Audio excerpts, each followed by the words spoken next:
Перша покатушка, тест камери, перший виїзд, пацани зібралися, погодки не побоялися. Що бояться? Хороша погода. Яка нова, 8.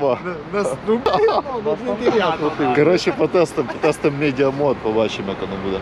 О!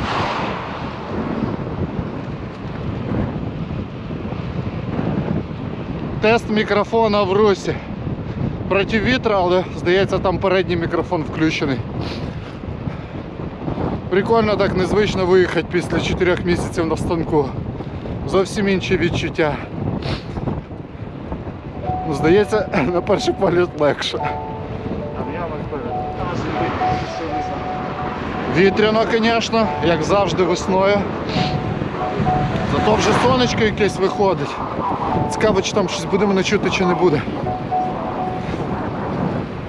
Ну, класно, відчуття весни.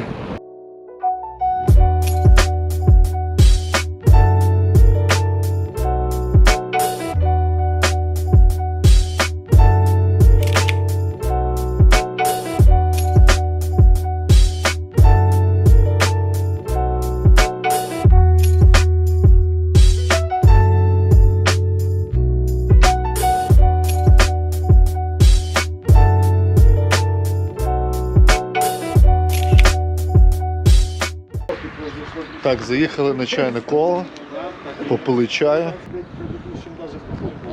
будемо їхати назад.